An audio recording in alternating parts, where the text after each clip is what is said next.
So let's be clear, because you lied in this. Let me tell you which one you lied in. Right here. I think you lied right here. No. This is the truth, Judge. And it is a lie.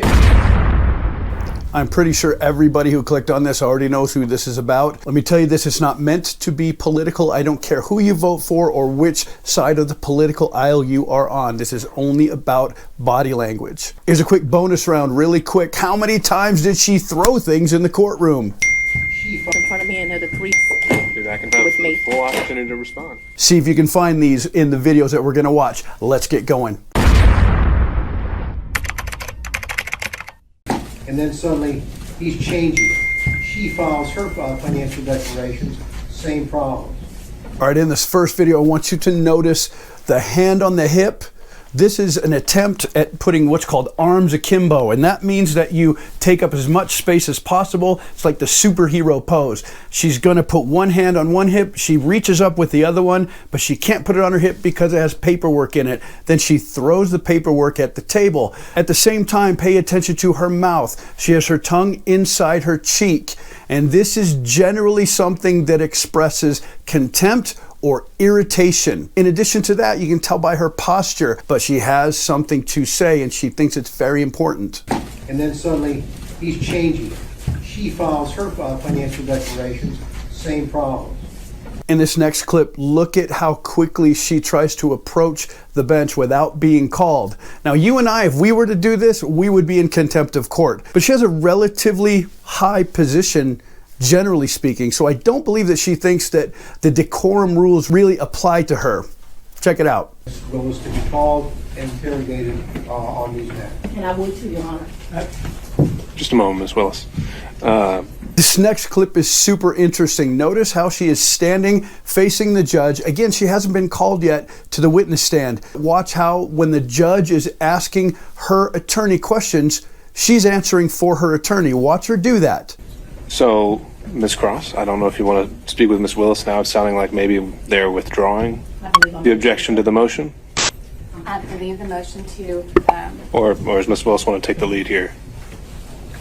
We'll withdraw the motion to quash Ms. Willis. Based on the...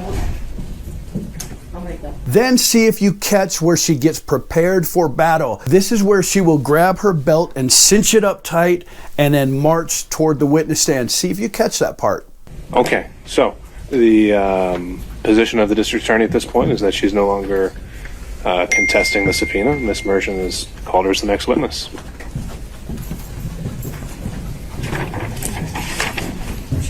I would ask, I need 3 documents in front of me, and they're the 3 filings of Ms. Merchant. She's overriding the judge, yet once again, she's not being reined in, and no one is saying anything. If you know why, put it in the comments section. Now, in the following clip, I want you to notice her air of superiority. This is a person who is trying to establish absolute control of the courtroom. Watch how she sits in her chair. She doesn't sit straight up. She doesn't lean forward. She leans way back. And when you lean way back, this is a way that we express that we're in control of something. If you look at a board meeting, the president of the company sits way back and waits for people to come to them as everyone else leans forward to listen. And after she leans back and establishes that she's in control, she will then put her hand like this up on the arm of her chair. This is, again, arms akimbo, taking up as much space as possible. When you take up more space, you look more dominant and you look more in control.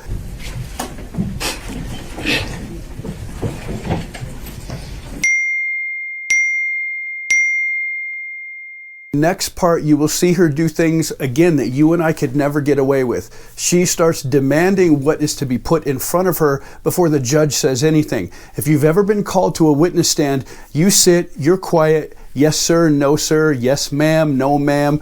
That's what we say. We don't initiate conversation, we respond to conversation. She doesn't do that. She sits down, takes position of dominance and authority, takes up as much space as possible, and then begins to command the courtroom about what she expects to be put before her. Her eyes are open and she is ready to control. Does anyone have the 3 filings of Ms. Merchant? Does the court have the 3 filings of Ms. Merchant? When you say the filings, you mean like the pleadings? The pleadings, yes, Your Honor. Okay. I think we could locate those for you in the supplemental. After that, they took a 5-minute break, and when she came back in, again, to establish control, she will sit down in the witness chair and she will do the judge's job. She will say, "Judge, is somebody going to swear me in?" When's the last time you saw anyone get away with that and not be held in contempt?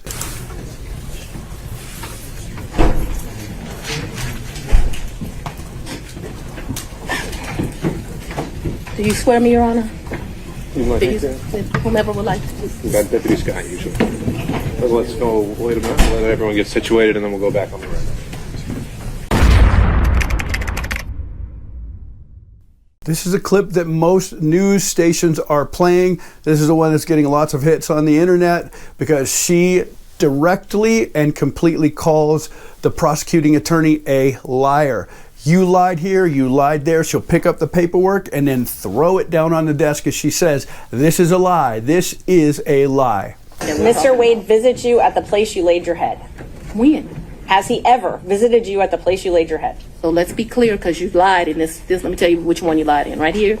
I think you lied right here. No. This is the truth, Judge, And this it is a lie. It is a lie. Ms. Willis? You see. Mr. Sena, thank you. We're going to take 5 minutes. Be back in 5. When the judge says we're going to break for 5 minutes, I want you to look at what she does. After she drops the paperwork and expresses her displeasure, when everyone is leaving, she leans back in her chair. She takes up as much space as possible, again, asserting dominance, and then puts her hand to her face. This is another way to take up as much space as possible and to look irritated as though your time is being wasted. Be back in 5.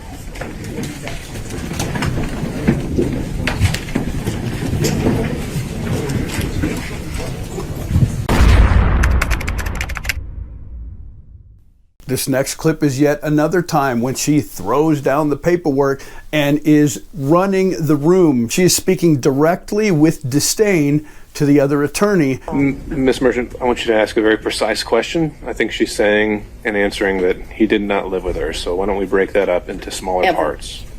And I didn't ask about living. But you put in your, while we're talking about professionalism, while we're talking about professionalism, she put in 3 different documents. Folks, He you'll lived have with me. the full opportunity to respond. This is where she's going to take the position of lecturing. This is a classic example of feeling superior to the people around you. As she leans back and she begins to lecture, watch her face. This looks like someone who's irritated, that is in a position of maybe being a teacher or some type of a judge. She's clearly used to being in charge. In And filed that with the court. in professionally. 2019, He's never been to South Fulton. In 2019, I lived in South Fulton. He has never been to my residence in 2019. Ever. Not once. Next, watch her body language as she moves from lecturing to irritated teaching on her last nerve. Watch the body language as she leans forward to speak down to somebody and show her aggravation and irritation because she feels superior to the person asking the question, because she feels as though she's already answered this question and she's highly irritated. in 2020? 2019, he's never been to your residence. Any place. Any place. Any place. This last clip, she's on overload of aggravation. Now pay attention as she not only lectures, but she chops up her voice. This is to illustrate one point after another. You say this to people who don't get what you're saying. You say this when you're irritated and you are out of patience, and you say it in one way to put the other person in their place, and in another way just to express the fact that you think that you shouldn't have to answer these things. I lived in my home in South Fulton before I started getting the threats that were here, a house I paid for with my own sweat and tears. I'm no longer able to live there. But in 2019, I did. And in the 2 months of 2019 that I knew Mr. Wade, 3 months, the beginning of October, all of November, and all of December, Mr. Wade never came to my house in South Fulton. Let me help you out. I lived there in 2020. He never came to my house in 2020, let alone live with me, as you put falsely in these documents. There are hours more of footage here, and I'm still sifting through it, and there's more things going on as we speak. As I'm making this video, they're doing the second day of questioning, so there's much more to get to. So do me a favor, put it in the comment section if you have anything that you want me to review or look at. Don't forget to like and subscribe, and I will see you guys in the next video.